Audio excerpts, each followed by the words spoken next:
And we are actually live. Hello, everybody, and welcome to Media Watch, episode number 4 of Media Watch here on the Blue Abroad YouTube channel. I'm your host, Terry. Got Pommy with me. Mate, what's going on? Round 5 is upon us.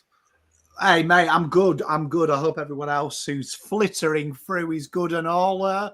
Yeah, mate, episode 5. We've survived 5 weeks before we've been ceased and desist. So see if we get to 6. Well, episode 4. We didn't do one last week. Oh, okay. We'll see if we can get to 5. I might have gone the early crow. Don't talk too soon. This could be the end. Oh, dear. Oh, dear. No, this would be good. I mean, I'll get to it later on in the show, but I'm not sure. It was a bit of a quiet week on the media front. Did you feel that? Yeah. I've got to say, when I'm like this with Roundball as well, when my teams go on a run, I kind of become a hermit because I don't want anything to ruin my buzz. Do you know what I mean? That might sound weird, but I kind of like just become habitual and hide and be like, it's okay, nothing's going to distract me. I'm just going to enjoy the moment. So I haven't really been looking for anything to wind me up, but because we are public figures, people DM me the stuff. So I do get wound up vicariously. So there it is. Yeah, I actually, I know what you mean. I went on like the SEN website, had a look at all the headlines, and you know what? I want to give SEN, the website, a little bit of kudos because I didn't see much that was out of the ordinary. And it's like, is this because we're winning and we're happy? Or is it because no one's coming for us the last few weeks? Have we scared them off? What's the story? Well, I mean, they are fighting amongst themselves, which is the first stage of panic, isn't it, at the moment? Yeah. So whether that's you and me, because they know every article they're going to find, we're going to be there. So they're trying to now throw each other under the bus. I don't know. But, I mean, I also think it is that there's probably bigger stories at the moment than trying to nitpick Carlton, isn't there? There's Adelaide 0-4. Everyone had them in the top 4, let's be honest. I know I did. You've got Fremantle, you've got Geelong undefeated, and everyone was saying that they were cooked. There's probably teams at the moment who are a bigger story than Carlton, but they know Carlton out of their back pocket, aren't they? When in doubt, write an article about Carlton. So luckily, the AFL has done our job for us and kind of distracted us. Yeah, it's good. No, look, the purpose of this show is just to highlight the good and the bad. There's bad, the bad and the good. Sometimes there's nasty articles. Sometimes there's clickbaity articles, which, when you dive a little deeper into them, aren't exactly what they seem. We want to highlight both. We want to highlight things that aren't working. We want to highlight things that are working and kind of go from there. So, sometimes as well, we find the plagiarism. Terry was a victim of plagiarism today. Hey, look at me using legal terms, chat. Did you see that? Did any of you see that today? Why don't we start there? Let's have a look. Absolutely dog the boys, I tell you. Yeah. Hang on a minute. I've got a code that's going to come through. I've got to put through. You've just dogged the boys. Yes, you just dogged the boys. It's just social media etiquette, right? That's all it is. Absolutely dogged us, man. Like, no, it's not even subtle either. I know. No, so the context is, does anyone know what we're talking about, by the way? On Instagram today? Let us know. The gram. So on Instagram, check this out. All right. So I'm going to share my screen. Check this one out. So you would have seen yesterday, posted this video here, right? The Sam Walsh AI video, like all good, no problem, bit of fun, bit of laughs. Then I go and I follow this account, AFL Memes. Great account, by the way, who I've actually submitted memes to before. And what do you know? What does Absolutely dog the boys, man. mugging AFL around? memes. AFL memes have some humility. Yeah, I mean, At least put your own watermark on there. Try and pretend that it's yours. Just thought that. Yeah. dogged us. Absolutely dogged us. Yeah. I mean, look, it is what it is. I'll have a new piece of content out tomorrow and we'll go from They there. can steal that too. Yeah, I guess they will.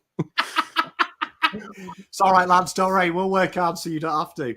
Yeah, so that was a good start. It hasn't been the first time, won't be the last. It is what it is. Hey, Carlton flaggers. They've done it before.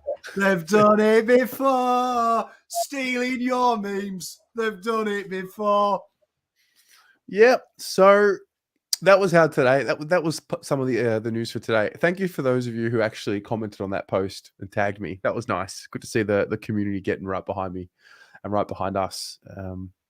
That was a nice way to start. Mate, my favourite thing in the world is pot shotting people. So nice start. I was waiting for content creators to come in here. I was like, let's do it. Come on.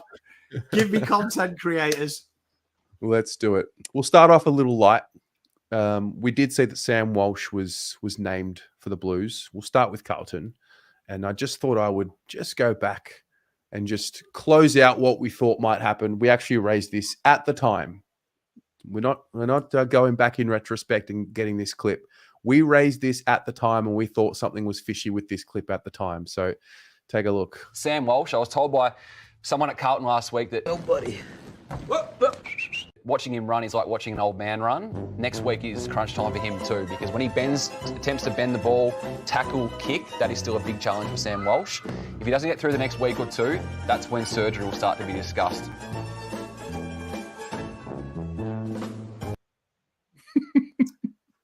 That deserves a trumpet. You want a trumpet? Let's go.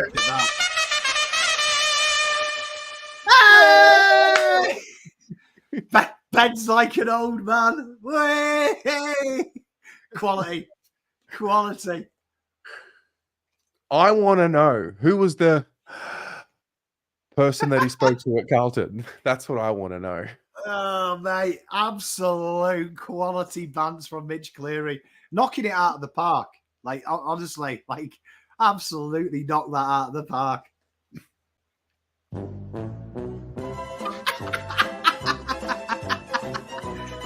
Oh, mate. My favourite thing doing this show is like Sam McClure does it, Mitch Cleary does it, where they talk as if it's a matter of fact. And Yeah. you know, as soon as they say the sources I've spoke to, it is completely made up over Costa Coffee. Like elite banter, quality scenes. It is brilliant. Yeah. So I guess we can put that to bed. He's gone, or maybe we can start calling Walshy Benjamin Button, because he was an old man on the 13th of March. He was an old man, couldn't bend down and pick up a ball. So he's obviously decelerated the aging process really quickly. To be honest, Sam Walsh has had more injuries in the last 6 weeks than I've ever heard, because it was like, what? He was in a moon boot. He was True. Yeah. he was 95 according to Mitch Cleary. He was going for surgery. He might retire. The back was so bad. Like, honestly, like, Jesus. Like, I mean, has he been doing relief work in a minefield in the preseason? Like, what is going on? Yeah. I don't know. It's just sometimes. Stop it. Get some help. On one. Yeah. That's a lesson to everyone at home. If you're ever a little bit lonely, do you know what I mean? Just reach out to a friend. Don't just make stuff up to get the attention. Like, Yeah. you know what I mean? Like, Jesus, that's quality though from Mitch. It was the way he doubled down. Yeah. I love it when they get it wrong. To be fair to Mitch, I think he is one of the better up and coming journos. I just think in that particular moment, he tried to maybe just go with a story. I think his source was flawed, and I think his source wasn't really someone from the club. I think he's gash, to be honest. Plain and simple. Absolute bobbins, mate. Like, if you've got to make a story up, maybe journalism isn't for you. Maybe fiction could be. I know. A lot of money to be made in fiction. That's true. Okay, so you had an article you wanted to talk about. What did you want to talk about? This was about Charlie Curnow and writing their own narrative, the Blues. So I'm going to share it. Maybe you can take us through this. What was it about this article that you wanted to go through? Well, I mean, you know what I'm like. I like it when we get little intel from the club. Do you know what I mean? And I thought this was a really good piece, this. Because the narrative at the moment in the general media is, again, we're having the whole story. You can't win tight games. And evidently winning is bad. And I thought this was a really good piece with facts, but also some decent quotes as well from Charlie. And just about the whole narrative of what we're looking for. Do you know what I mean? I loved how he flipped it, where Gary Loyne earlier in the week said there's a bit of Collingwood about Carlton from last year, and Charlie was quick to say Carlton 2024. And then going in about the belief across the team, the connection, the synergy, and how hard they've worked to be where they are. And I thought this was a real honest and raw moment, which you don't get from these footballers. And I feel like Charlie's one of the few people that I look at when he's in the media. I don't think Charlie's capable of drawing the company line. I don't think Charlie is the type of person that can hide his emotions. And this was a real raw, honest approach. And I loved how he really reinforced this is all about them being together. Do you know what I mean? And this is a team thing. This isn't Sam Walsh having a blinder, Charlie Curnow kicking 100, Mackay kicking 100, Cripper killing it. The real onus of this article was the belief, the system, but also the identity of the football club. And I thought it was very well written. And I think it was Ben Cotton won it or something. It was. Right? I liked how he added the stats, the fact, and then gave us the quotes. And it really, I thought, really sunk home. I thought this was one of the best bits of media here. Yeah, I agree with this. When you sent it to me, I read it. I liked it. I thought this was the solution. This is journalism. This was journalism. And I also did enjoy the honesty from Charlie. So a big tip there. Yeah, I loved how he corrected Gary as well. Nah, there's a bit of Carlton 2024 in us. Like Jace, big old mate there, insult. They always want to compare you to someone else. And I loved how Charlie was straight away, nah, this is us, man. We're not Collingwood, we're not Richmond, the Carlton Football Club. This is our brand. And I really like that. I thought that was real powerful from Charlie. Yeah. No disrespect to Collingwood, but they wrote their own story last year. They can be who they want to be. We will be us. And I think it aligns with what we heard in the preseason. You know, we don't get told our narrative. We dictate it. We tell the world what the narrative is. We control it. So that was very good. I got one. What happens if or when we win the premiership? Charlie goes from 81 goals or whatever it was last year to 72 or 67 goals, but the team plays in a much better way. Do you foresee? Well, that's what I'm saying. Like, do you foresee the narrative trying to be built around the fact that he's not the same player anymore, or what's going on? I think even though I am Charlie Curnow's super fan, right? Do you know what I mean? Like, Charlie Curnow knows I love him. I think you'd be an idiot to think Charlie Curnow is always going to be the superstar of the team, the forward. You never know what's going to happen in the draft. There's going to be a point in time that the wonderful Mr. Lemmy steps up. There's going to be a wonderful time where Harry will step up. So for me, I think it will shift. It will shift. Obviously, as we progress and we get better, the dynamic will change. You've seen it with Collingwood, who this year there's been a real heavy onus on Nick Dacos, and there's been a real onus on Scott Pendlebury being out the back. Teams adjust to not let you win. So when it happens, because it's not a matter of if, it's a matter of when Carlton win a flag, no doubt systems will change and it'll become a more team thing. And I mean, I love Charlie, but wouldn't it be great if Mackay, Curnow kick 50 apiece? Yeah. But then two small forwards kick 30. The cheeky little third Ashton Moore's a 35 goaler, and then we've got a 20 goal midfielder. Do you know what I mean? Like that's probably healthier and harder to defend. So yeah, for me, it happens. I mean, you know, I'm a big advocate of Cripps, from individual sensational Cripps. The media puts him on the pedestal. Why can't Cripps do this all the time? So the Cripps we have now, I prefer that Cripps because he gives Chera, Walsh, Hewitt 10 extra possessions a game. The wingers 20 possessions in space. To me, that's good. So if Charlie evolves into a 50 goal a game player, brilliant. Because that's probably means everyone else has added 20. So you're actually a net 60 up. Yeah. Well, that probably allows us to go deeper in conversation around not just media, us as well. Forming our views based off stats without looking a little bit deeper. It's very, very easy. If you were at a birthday party or if you had a wedding and you couldn't quite get to the game, and so what you did was you went and looked at the stat sheet and tried to build your narrative off that, it can be you can be very easily seduced to believe that someone's not playing well just because they're not kicking as many goals.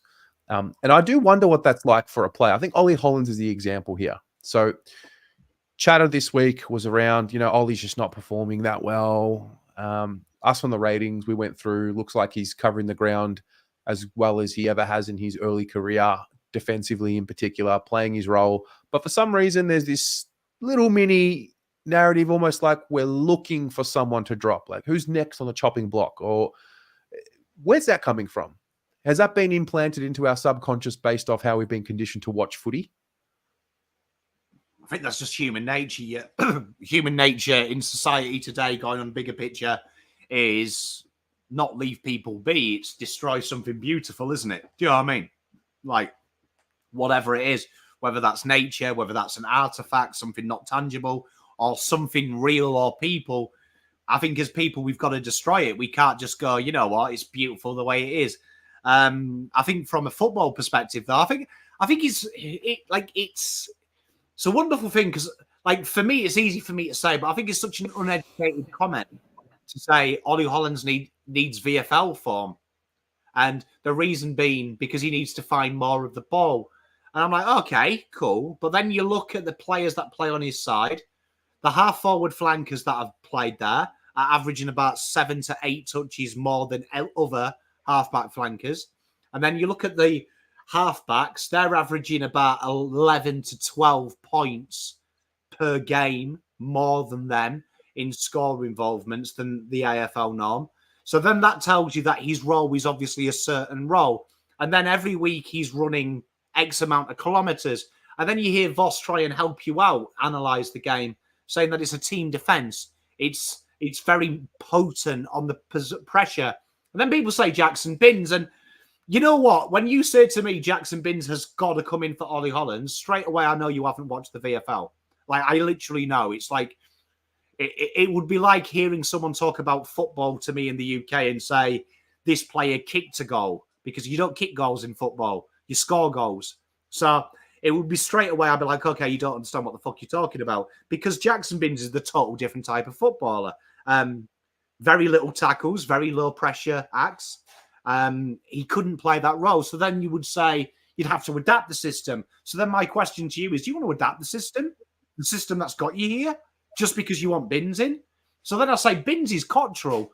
He's very aggressive. He's very attacking. He can still run the distance, but he's more offensive than Ollie Hollands. But then you've still got to find Ollie Hollands. So then do you move Blake Acres to Ollie Hollands' position?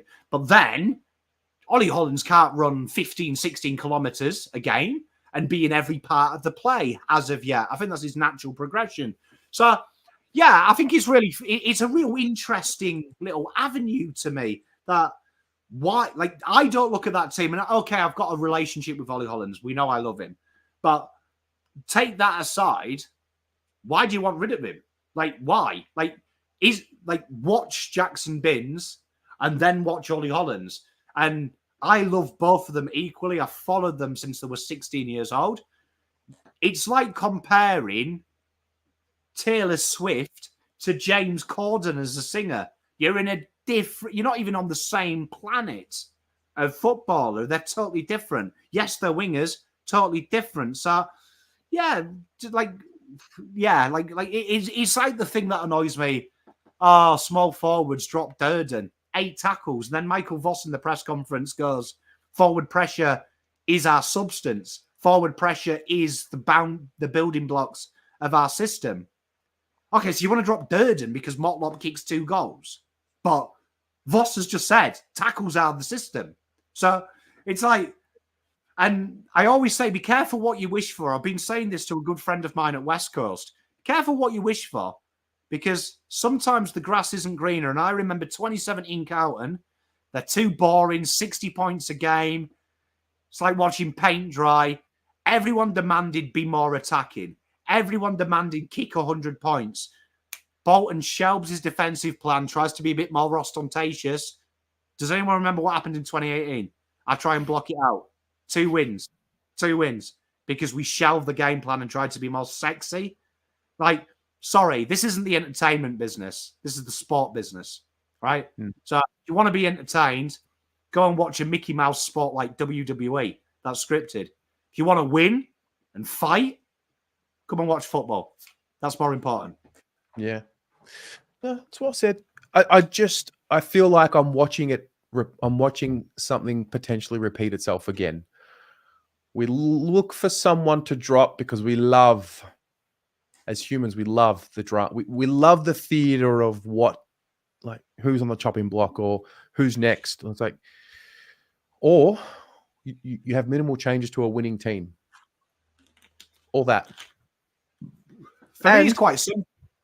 And also, there's the narrative of, I'll play the kids. It's like, okay, well, we are playing the kids. Ollie is a kid.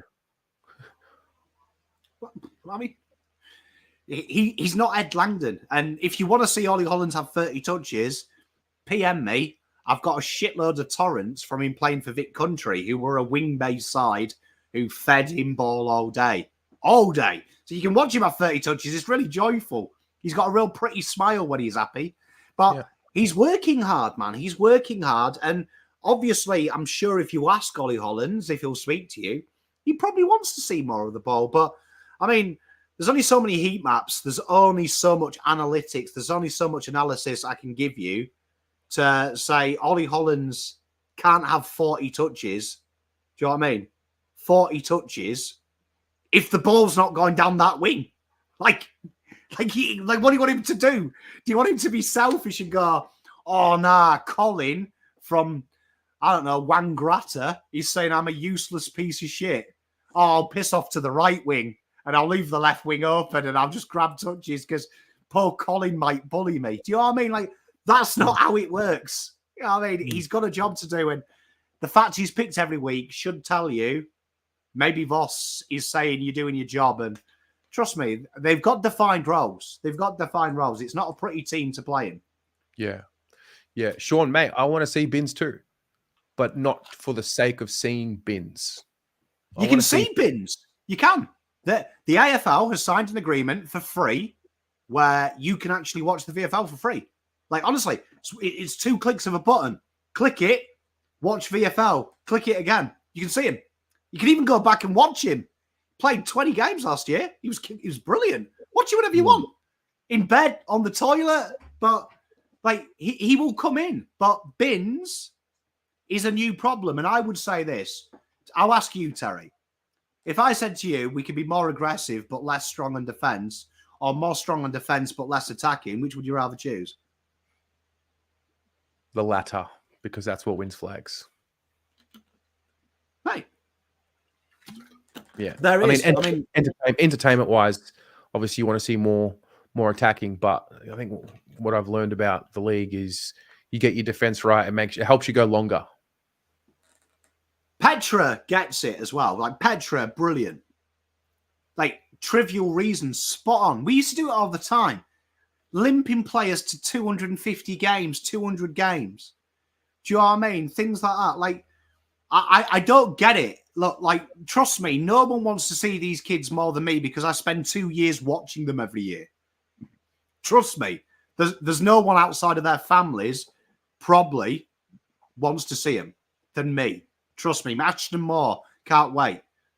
But I don't want to be in a Dow situation, right? Where Dow played way too soon, too early, never got his confidence back. SPS, glimpses, thrown on the ball, absolutely destroyed his career, currently working at Pack and Save. Do you know what I mean? For me, get excited. Get excited, and Binsey will be an incredible footballer. An incredible footballer. There's no one at that club who works harder than Jackson Binns. I know that for facts. He's bare effort and learning. But at this moment, it's Ollie Hollands' job to lose. And Oliver, I know you're watching. Go out there and fucking kill it. Go out there and kill it, because I'm behind you, and so is 90,000 people. That's the thing as well. The last thing you want is for these young guys to subconsciously not give off that handball to Chera, who's in a better position, for example, all for the sake of getting the ball in the boot, getting 75 extra meters gained in one play because it looks a bit more sexy on the stats. And you know you're going to get, and that's the challenge. How do you buy into not wanting yourself to look better on the stat sheet and buy into the team when the external will judge you on your basic stats? Your fan base will probably judge you on your basic stats. And it's just tricky. It's so hard to balance. Mate, yeah, you know, the other day I actually heard someone say that I don't think he's trying hard enough. And one of the oldest indicators in the world is literally how far you run. Like, it's literally, like, that's every sport as well. Effort indicator, the first point they'll look is total distance run. 15Ks. Do you know what I mean? 15Ks. Like, let that sink in. 15Ks. Yeah. Like, so if he's lazy, Cripps is lazy, because Cripps doesn't get anywhere near 15Ks. Do you know what I mean? Like, is that what we're saying? Like, so for me, Ollie's working hard. He's doing a role, man. But like, I'm with you. He actually winds me up. Can we drop this player? Oh, Jackson Binns. Everyone's going on about Jackson Binns. I don't want to pick on him because I love Jackson, but he did well against North Melbourne, right? And you watch North Melbourne's VFL side. Everything is centralised. He was out in space for 4 quarters. Like, you could actually argue the fact he didn't have 55 touches is droppable. Right? Do you know what I mean? It's droppable because he was out on his own, right? So where do you draw the line? And then people talk about VFL form. Everyone would watch the VFL. You know, actually, I've given you too much credit. I'm sorry. I'll stop lying. People watched the stat sheet from the VFL and saw Dow had 30 touches and 5 clearances and 1 tackle. And everyone was adamant he was going to change the game. He had to be in the midfield. Is he better than Hewitt? Is he better than Walsh? Is he better than Chera? No, he ain't.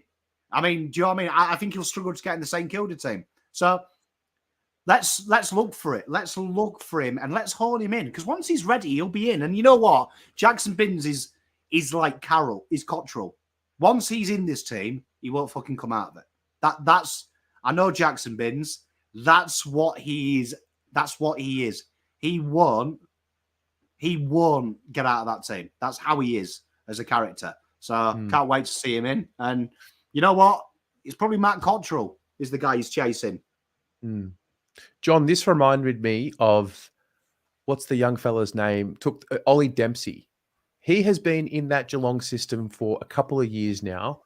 And I mean, we saw him in the preseason take the hanger against us. Ever since he started playing regular games this year, he looks so much more a senior player than what I've seen many of these debutants. I'm with you. I like this. I don't think we need to play the quick game anymore. I think having saved our youngsters a little bit of time to get some foundations beneath them before they come into the ones is the hallmark of a great club. Geelong's the example there, no doubt about it. And I think maybe we're just adjusting to being in that era now. I think maybe I would say, you know what, on my honest opinion, do you want my honest opinion, unabashed? Yeah. 10% of people are trying to get used to it. 70% of people just doing it for views, content, to create discussion, chaos. And 20% probably are just uninformed. That's why. Legit. I would say unequivocally, that is the breakdown, right? 70% just because they want something to say. And they either believe it, but they know they're going to get it. And some attention's better than no attention. 20% ain't got a Scooby. Do you know what I mean? Probably lose their car in the car park. And 10% probably truly believe it. So there you are. 10%. 10%. 10%. One time I was at a basketball tournament, parked my car outside MSAC, left my sunroof open, torrential rain, came back to the car, and there was just water everywhere, pools in the car. I probably fit in that category. Can I just say, chat though, who's forgotten where they parked the car? I did it the other day, right? And I actually nearly killed an old lady because I thought, right, you know what I'm going to do? I'm just going to set the car alarm off. So I was walking down the aisle, and this poor old lady was literally, she was sorting out her trolley next to it, and suddenly it went boom, boom, boom. I thought I nearly killed her. She like got down on her knees, and I'm like, "You all right, my darling? I'm really sorry." Like, you know what I mean? But there you are. Yeah. All right, I've got one. I saw a suggestion by Dwayne Russell, which I wanted me up. Yeah, I know. I just wanted to get some thoughts on this. I wanted to see where everyone's mind is at with this. So the basis of the conversation was we need a top 10 because we're about to have more teams in the competition. And basically, you know, you get a series of dead rubbers, as you can see here. Let's have a look. Season probably going to run a little bit longer as we keep going into the future. Is it time to change? Maybe not now, but in a couple of years. Is it time? Would you be open to a discussion around not having a top 8 and having more, a top 9 or a top 10 for finals? What do you think? Jesus Christ. You know what, Bugs Bell, and you older people are going to really love me here. Can we just stop changing the game? Yeah. Like, can we not? Because controversial opinion, I think 8 out of 18 is ridiculous anyway. It's 40-odd%. It's 45%. So 45% of the league gets to play in a final. Ridiculous. You know, in my opinion, ridiculous. Right? 50% now. God, what's the point? Why don't we just have 23 rounds of pissing about and then we all play in an elimination? Why don't we just do that? Like, why don't we just stop keeping scores and we'll just take it in turns to be premiers? Where's the line, Terry? Like, where's the line? Like, just keep the game. If we've got 20 teams, 8 out of 20 for me feels better, right? For me, because that's 40%. That's a little bit less. Like to me, I'd like that. Like I'd like it. I'd like just 8 out of 20 because then a large majority, a real large majority, don't play finals. There's a gap then, isn't there? There's a big gap. What about the other end? What if we were to go to a top 6 and really dial in on who qualified? I'm just playing devil's advocate. I think top 8 is fine. I think top 8, to me, to change it, to downgrade it now, not so much. I think 8 is nice because it's a nice number in it. The top 2 winners, top 4 get a double chance. Yeah. So it kind of works out pretty well, doesn't it? They get a benefit for playing the long season. For me, the only thing I would ever get behind is you get rid of the finals, and then there's a way that we all play each other twice, and we just say the winner is the marathon winner at the end of the game. But Australian sport is built around this top 8. Like, for me, the way you get rid of the dead rubbers is pick one's not guaranteed, right? And you say It's a draft lottery, which seems to work in the NBA. Do you know what I mean? It seems to work in the NBA and in the NFL. So if you want to get rid of dead rubbers, have it that way. But for me, just keep it the top 8. 8 out of 20. I'm happy. You're happy. Like, we changed way too much in this game. Like, honestly, in 10 years, fuck me, you've changed so much. I'm surprised the ball's still egg-shaped. Mm-hmm. Is the league more reactionary now than ever? You know what? This might surprise Australians in power in the AFL and in the Parliament, but Australia isn't a state of America. You are independent. Like, fuck the American sports. Mm-hmm. Everything seems to be, oh, the Americans do this, the Americans do that. Let's make it similar. Nah, just this game is niche. This game is ours. It's beautiful. It's precious. Just keep it as it is. Like, stop reacting to outside noise. Like, they brought in their version of VAR, the ARC system, with cameras they bought from Temu. Do you know what I mean?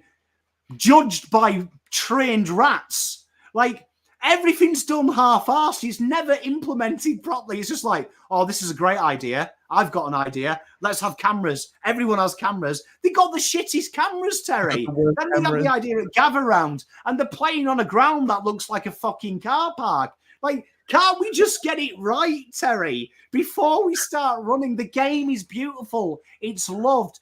Membership's getting higher. Everyone loves the game. It's a niche game. It doesn't have to be NFL, EPL. It's AFL. Let's keep it the way it is, right? Add 2 new teams. Brilliant. Let's stop at that then, right? Let's get the game going then.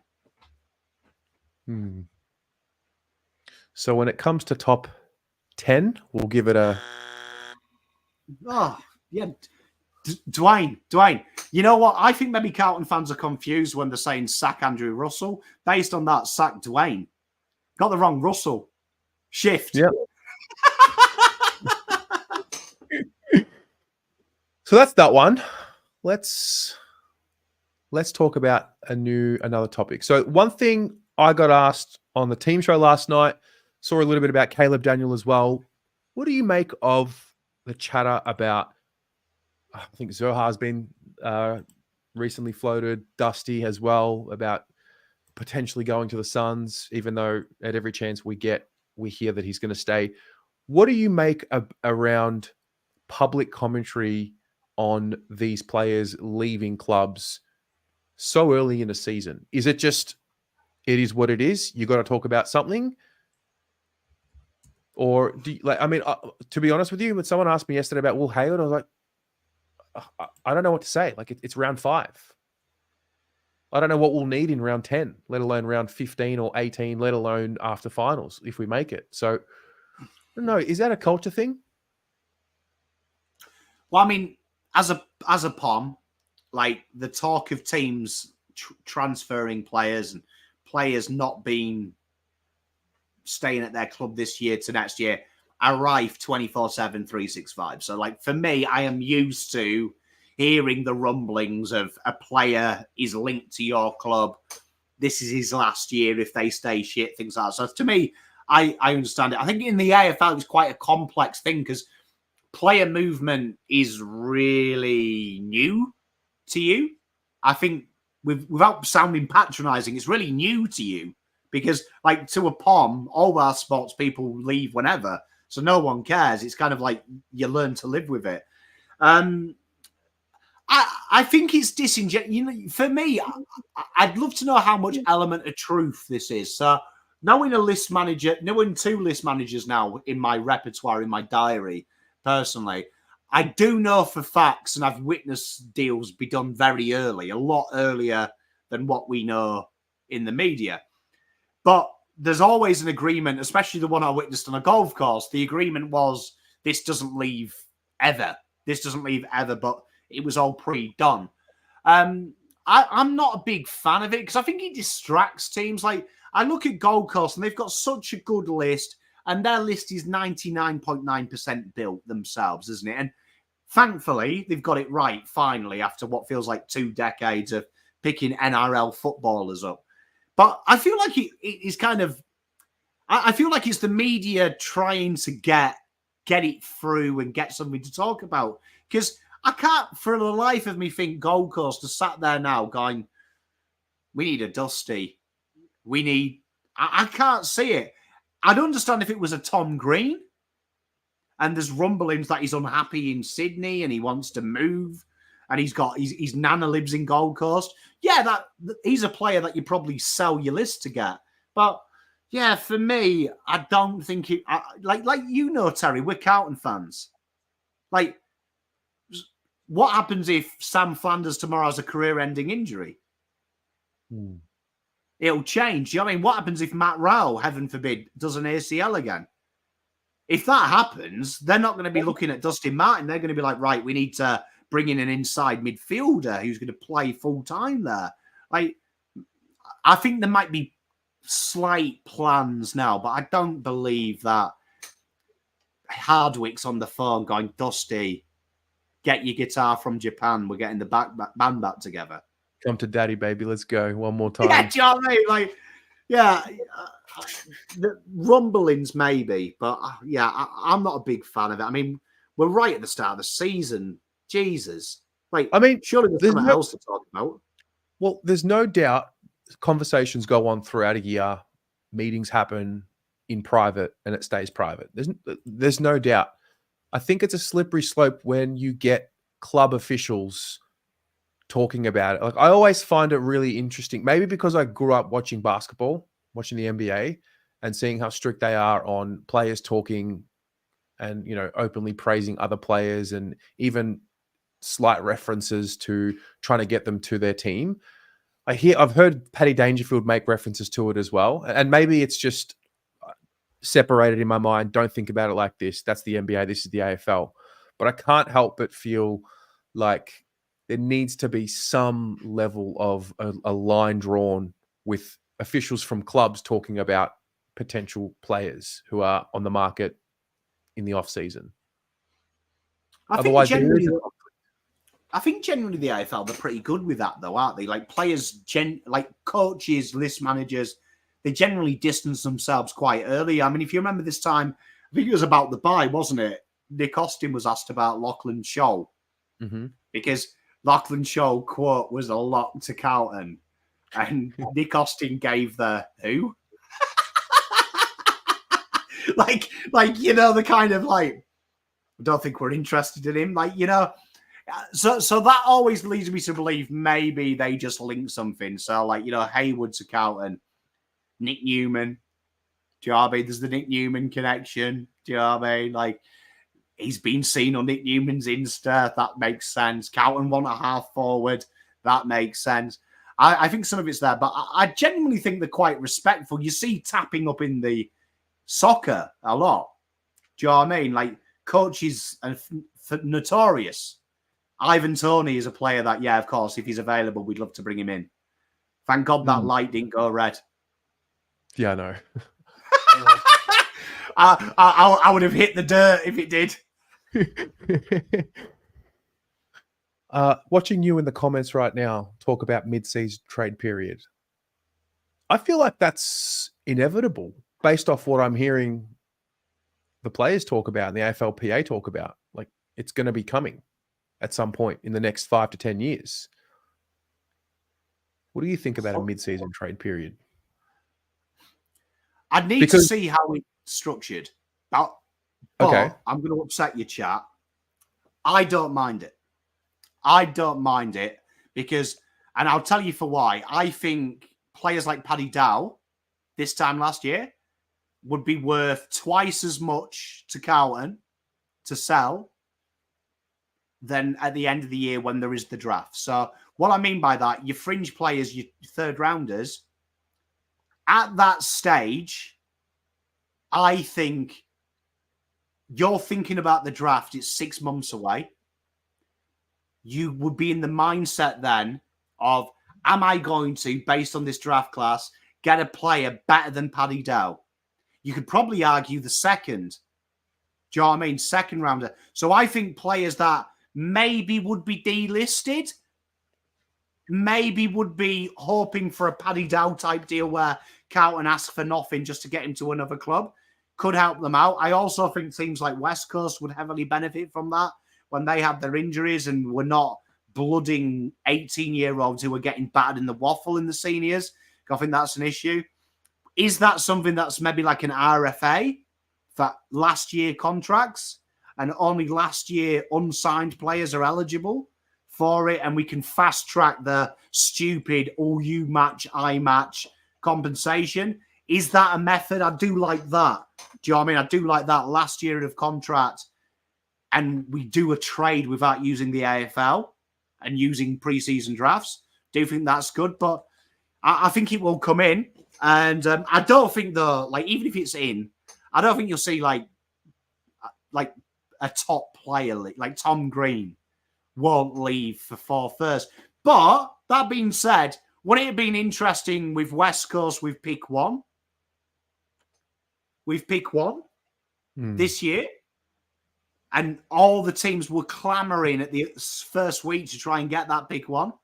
Would it have been interesting if they maybe would have lowered their value? Right? Interesting. Lowered their value of pick one. You got to remember, though, John, all due respect, it's the 70s and the 80s. Like, it wasn't really a professional sport. Like, you've got to think of it that way. And that's the same with soccer. It was just old guys that happened to play the game that were now custodians of the club. Nowadays, you're talking the research that goes into the draft, goes into talent acquisition, do you know what I mean, goes into recruitment, it makes it look like, you know, my son's football team, under nines. Do you know what I mean? But if you're a player, you would probably want this, right? Would you think majority, as in, I would say majority of players are not first choice on a list, right? Yeah, I mean, I think, like, I mean, let's use a real life example for the boys. Right. Out of contract. I like this, Terry. I like it when you make me research on the fly. This is why I live for this. No. So let's just say someone like, you know what would be a good example? Someone like Jared Lyon, right? At the moment at Brisbane, right? So he's 31. He's in and out of the side, and he's out of contract this year, right? He's out of contract this year. Maybe he goes into, let's say the mid-season period is this year. Let's just say they're looking and going, right, we're going to get rid of him. We're going to get rid of him. Like, he's a chance to be get rid of. You'd imagine at Brisbane, he'll probably be on the outer with all their young people. Let's just say in September, he gets delisted, 32 years old next year. Nah, don't want him. But let's just say we have this period now. Maybe West Coast go, what about we give you a fourth? Helps you match some of your NGA talent later on next year. We'll take him now and give him a 2-year deal and secure him. And West Coast logic is we want to protect our young players. We're not going to find a player better than Jared Lyon in the 4th round of the AFL draft. Maybe that encourages their mind, because once the combine happens, suddenly you've got a good feeling of 3rd, 4th round players, where I think some of these older players start to get forgotten about. Another guy, Harrison McCready, he's been heavily linked with Fremantle Football Club. They've sent scouts to see him. Do you remember him, Harrison McCready? The next sauce? So let's just say, right, in that scenario, Carlton told him very early on they were going to delist him. Let's just say he's still on the list now. Okay, you're not wanting to pursue him. West Coast, North Melbourne, they're in needs of key defenders. They've lost a couple. They're still young. Maybe this is where a 3rd and 4th comes in, and Carlton go, okay, we've got the Camporelli brothers coming. We need the points. So I think it would help, but I think it would have to be stipulated. However, like the Harley Reid example I gave you, I reckon pick one may have been got if there was a January trade period. I think because players would have been on offer. And I think I'm with you, Terry. I've spoke to some players delisted at the end of the year. It's a real mental torture, especially if it's late It's a very old mental torture. I think this might help because not every club's like Carlton. Remember, we sell them for fifths, right? We're really good. Some clubs aren't. Some clubs hold the player to ransom and say, "Look, we'll sit down with you first week of trade period." They push it out, so their careers are in hiatus. So maybe this way would help people out. Yeah, It's a really good conversation, chap. No, I think it's a very interesting conversation because I think no matter what, there's always an angle with an equally opposing other angle. We just talked about AFL and this game and this league being so unique and trying to protect the sanctity of that. Then we talked about, well, the players want to play. So if a player knows 5 rounds into a season, he's no longer part of a team's plans. I mean, you could use Paddy Dow as an example, maybe a Zach Fisher as an example, potentially. That player has a right to just want to play footy, even though the supporter base want the loyalty, but the player's not getting chosen. It's pretty clear, writing's on the wall. They're not getting back into the team unless there's injuries, and they're probably going to be leaving at the end of the year. But then there's the other end of that accountability piece that we spoke about on Footy Abroad the other night. Get it right, end of season. You have a whole off season to figure these things out. Get better at being organized in that period of time. So I've got an idea, actually. It just came to me. Okay. What about all RFAs, uncontracted players, are eligible to sign for a new club in the mid-season bye? Right? Say it again.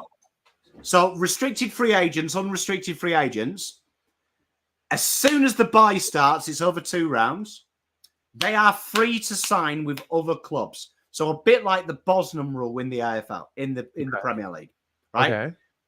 But get this. For it to go through straight away, the trade has to be done. The trade has to be done there and then, right? With future picks, right? So then this will put an onus onto clubs to give financial security to their players. So no longer can they say to Zach Fisher, we're going to see what presents ourselves in the transfer trade period. So we're going to make a decision first week, right? First week of the trade period. Now, Carlton have the option. They've got 2 weeks to broker a deal. Otherwise, you get rid of the restricted free agency. He just becomes out of contract. September the 1st, he can just sign a contract. So you start to put the onus on. You have 6 months in the final year to sign the deal. We don't give you the 12 month because that's where people get confused with restricted, unrestricted, because it becomes a rolling contract then. So they're still contracted like Adam Saad, but they're not. Right. So I think that then is a good thing. So a bit like what Bevtone said, like I'm with you, Bevtone. I think there, if you and see how that goes.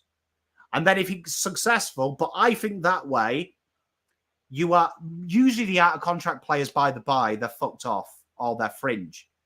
Maybe then, like Maribor Chol this year going to Hawthorn. Maybe if you said, right, either you sign him or you lose him for free, Gold Coast would have done a better list management. Do you know what I mean? Maybe Hawthorn would have paid a bit more. Maybe Carlton would have signed Dow a bit earlier at the risk of losing him for free. You don't know. I like that avenue. I think that avenue would work. I think I've just fixed it. I think we fixed it, chat. Done it. What about extending the trade period and restricted free agency period rather than having this weird thing where you've only got a 2-week period or a 10-day period? Why don't we extend that out to halfway through January, for example? Why is it so condensed? Why are we doing that? I can tell you why, Terry, because the deals are done and it's old TV and theatre. Yes. Can you imagine them dripping one out a day for 38 days? Well, oh, mate, it'd be good for content. Like, it'd be great for content. Hey, Laura and Michael, if you're watching, get it done. Get it done. Like, I wouldn't have to think about content. That would be the best time of my life. You'd be giving me daily content. You No, know because on the what? one hand, we don't want to be talking, distracted by it. We don't want our clubs to be distracted by it during the season. But then we get to off season, and trade period goes for what is it, 2 weeks? Yeah. Like a 2 week period. So we're going to wait for after the grand final, and then we have 2 weeks to get deals done. You know what? I think this is my passion. You've got me on here because I love this. I would get rid of the categories of free agency, right? So I think, firstly, there's no such thing as a restricted free agent because to me, player's been at your club for 10 years, boo-hoo, too sad. If he's really valuable, sign him earlier, right? If he's really valuable, sign him earlier. So I would have a rule, September the 1st, I would have it at the buy. If you're in your final year of contract, you are now free to go. If it's right. But as an extension, once it's the end of the season, they're free to sign. You know, like the NBA. How good is the NBA? Right? Out of contract players, and there's just a pool of players, and it's like free for all. It's like, oh, I'll have him. Right?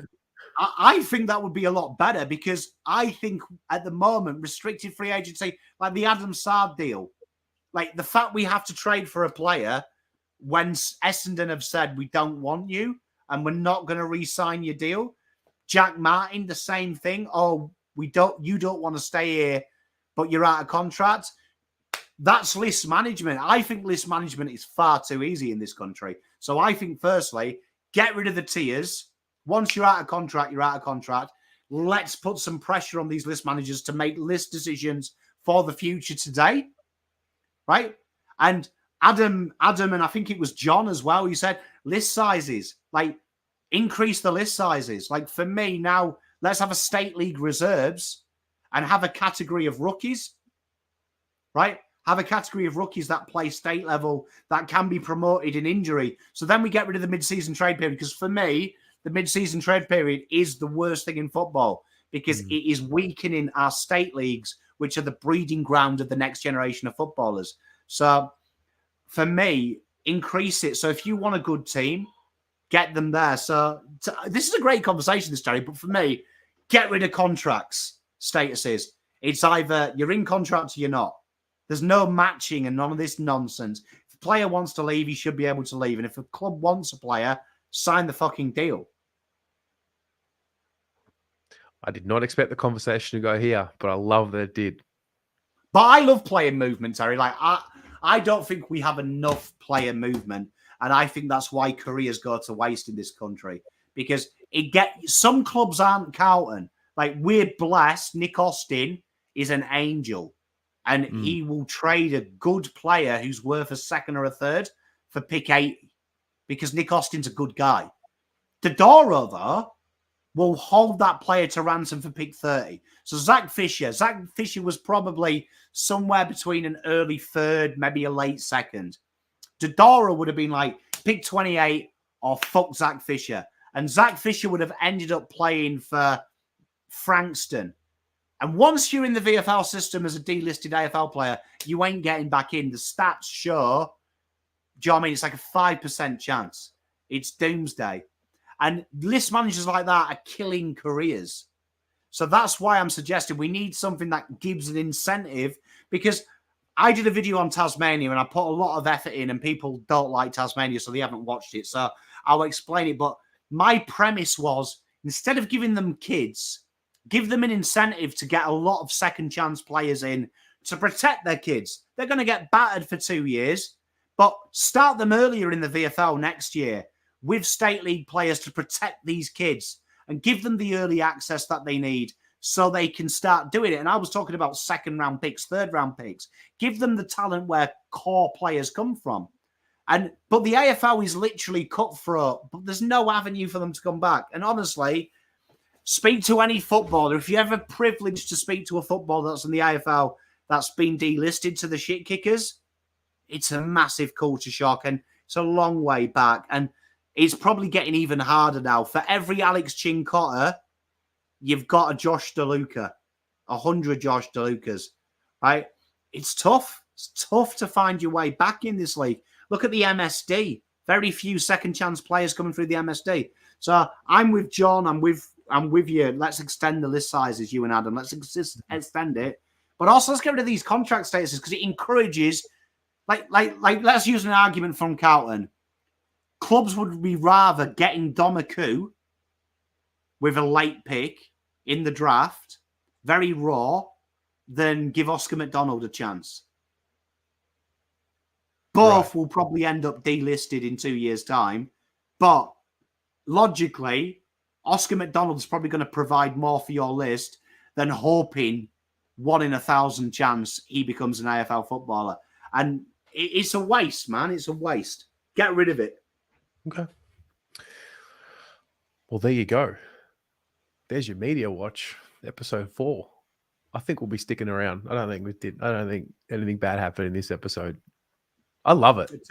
Terry's cheated the system. He got me defending Ollie Hollands and then talking about the worst fucking thing in the world, which is the AFL's trade and fucking contract status. Well, the AFLPA will dictate where this goes, I feel. If the players collectively want it, they'll get it. I'm with you. I mean, you know what? It's going to be interesting. If you haven't done it, I don't come here to promote my stuff, but watch the Tasmania thing. We cover all of this of how I would adapt it, because that's the problem. When you watch the AFL, that's going to be a big problem in the next 3 years. And I think I've got a feeling it's going to ruin 25-year-old footballers. It's going to ruin it. We're going to see a real shift, and it's going to fuck teams, because I think AFL is even with Tassie at the moment, they need 18-year-olds. As having a team of 18-year-olds worked in the AFL ever? No. And everyone keeps saying it's going to fuck teams like North Melbourne, Hawthorn, who are rebuilding. Correct. I would rather be giving them access to the state leagues, access to second chance players. Like, one of my suggestions was 2025, the AFL allows them to enter the VFL and sign people on 4-year deals. 2 VFL years, 2 AFL years. Anyone delisted, they get first refusal. They get first refusal of all out-of-contract players, right? And they're your players like, your Sam Banks and stuff who are on the fringes, your Thompson Dowes. Let them have a second chance for 2 years in VFL, building into a system for AFL, right, with no pressure. This could be a gold mine, but they won't do it. You know what they're going to do? They're going to give them 20 first-round picks. Every other club suffers with youth. They're shit. They come to Victoria in 2 years' time. Tasmania are pants. Everyone hates them. Like, it's going to happen. Like, I can see it happening now that we all hate Tasmania because they've been given concessions for the next 200 years. Or they just do what the Jack Jumpers did, try to emulate that. Try and get them to win a flag in their first year, really shake things up, piss everybody off. Yeah, mate. And look at the options, though, the AFL have suggested. Loads of 30-year-olds, superstars, they've already done it. Oh, would it be great if Caleb Sarong turned his back on Freo, $2 million a year? And it's like, what, Caleb Sarong playing with guys that are VFL standard will go really well for his bank balance. That's about it. Like, we should be focusing on that. And I'm excited, man. I'm excited. But honestly, great conversation. Get rid of restricted free agency, because look at it this year. Like, in that scenario, someone could just go out, buy Chai Caldwell. Do you know what I mean? But just go out and buy him. If you don't sign him, just buy him. Jack Henry, he's just available. Do you know what I mean? Paddy Dangerfield, he's just available. Zach Toohey, Tyson Stengel. Players like that, you can just go out and buy them. Brilliant. Let's have that. Well, ladies and gentlemen, that's us for tonight. Thanks for tuning in. Quick tip for tonight, Pom. Who wins? You know what? I've got a feeling about the Dogs. Okay. I don't know why. I think that's because there was loads and loads of... I know Essendon have been punished in the press, but I think Beveridge is too good for him. Yeah, I think I agree with that. Looking forward to seeing old man Sam Walsh play tomorrow as well. So I think that might be how Sam Walsh, I was told by someone at Carlton last week that Oh, buddy. watching him run is like watching an old man run. next week is crunch time for him too, because when he attempts to bend the ball, tackle, kick, that is still a big challenge for Sam Walsh. If he doesn't get through the next week or two, that's when surgery will start to be discussed. I can't wait for him to burst through a stoppage. First stoppage. You know what he said? Can't run, can't kick, can't tackle. Can't wait for Rochelle to pick the ball up in the centre contest. Walsh crunches him, gets the spillage, runs through, kicks a 60-metre goal. And then we can play that. Can't wait. See you guys.